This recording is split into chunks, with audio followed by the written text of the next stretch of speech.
empower people and educate them to build their own homes, so that all citizens of our Rainbow Nation could have their basic needs met. Through these efforts, the housing shortage could be eradicated, and every family could have a place to call their own. If this could be achieved, you'd like to be a part of it, wouldn't you?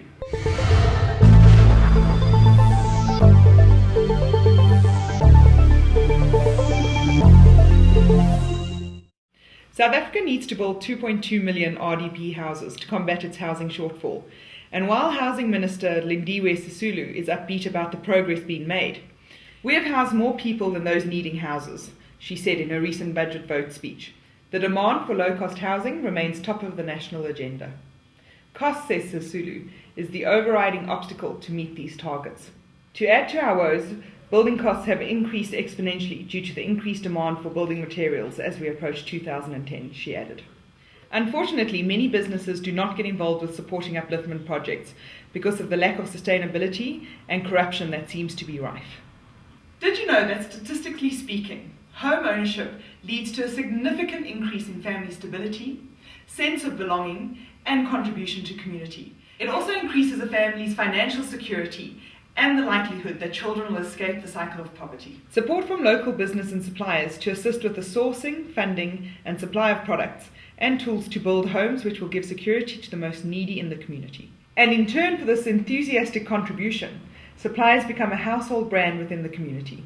They achieve this by getting mass media exposure for their brand, as well as for their upliftment work.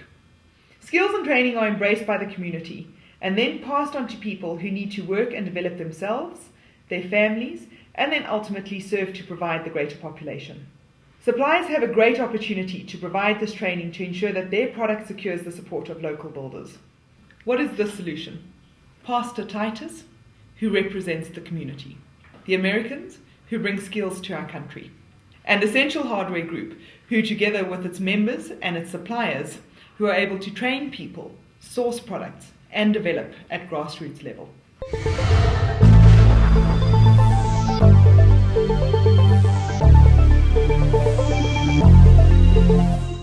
Charity and Faith Mission was started, my wife and I, in 1994. We've been missionaries in Namibia for over 10 years, and we moved down here to Mamelodi, where we were born and bred. And so we started with about 2 people, and we have grown now to several thousands of members.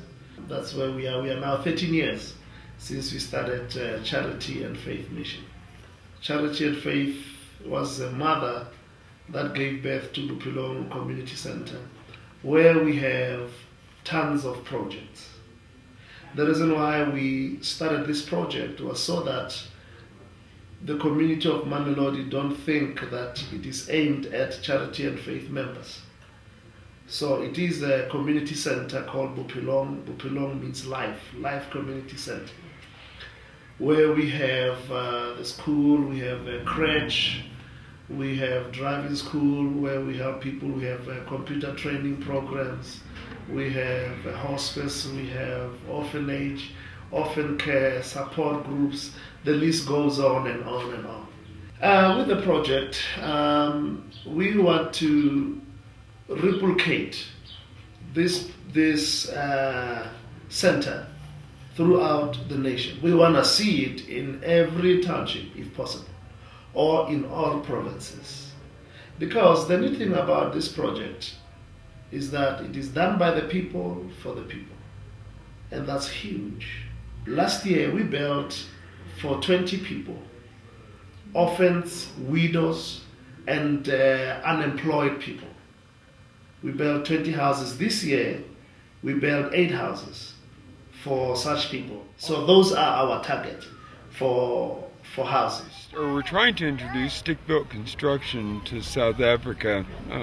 We're aware that mortar and block is the more common method of building here.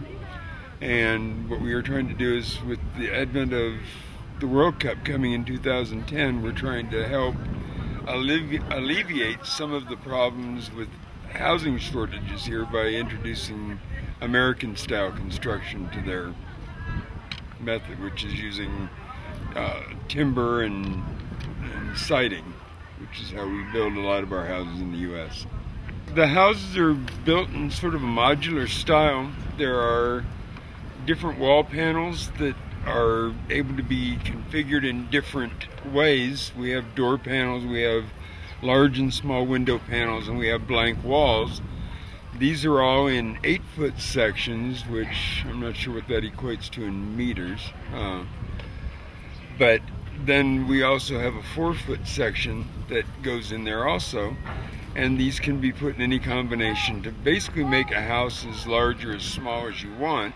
Well, the houses, as far as the wood-built construction, last for a long time. I myself live in a 111-year-old wood-built farmhouse in Kentucky. So the longevity of it isn't the issue. Now, fire hazard is a real concern. There will have to be some education as far as the ability to how to cook and heat in these houses and how close to a wall you can have a heat-creating source. The rhino board that's in it is supposed to retard flame spreading for about a half an hour, from what my understanding is, which would be enough time for people to escape safely, but hopefully we won't ever try it to find out. We are partnered with South Africans here and training them in how to do the work so that they can carry on the business and possibly, keep going with building houses for the people, because as concrete gets harder to find, this may be the answer to some of the housing problem. Mainly a lot of the partnerships that we've started this year, the partnership with Essential Hardware, for one, has been very beneficial, I think, for both of us, because it's gotten them involved in the townships, and it's been very beneficial from my standpoint because they were able to source the tools that I needed, the materials I needed, and they were all able to get it through one of the local suppliers, which was Silverton Bolt and Nut, and they were able to, whatever I asked Johan for, he was able to get it for me and supply it. So that has been a very beneficial thing. Well, firstly, appreciate Bolt and Nuts, which is part of the Essential group. We bought a lot of stuff from them at discounted prices. They donated some stuff, and it was through them that we who got to know about the Essential groups. Wish to thank them so much. But then, having 150 people, with the group now, and all the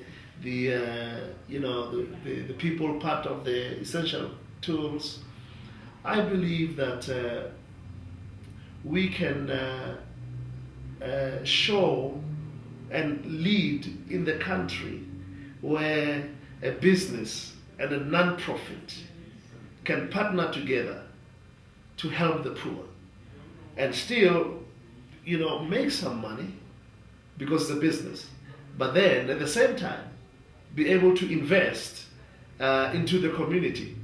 This is an opportunity that you cannot afford to miss out on. Through training and education and providing product, why not reap the benefits of mass media exposure? Build a foundation for brand loyalty with the future builders of our country.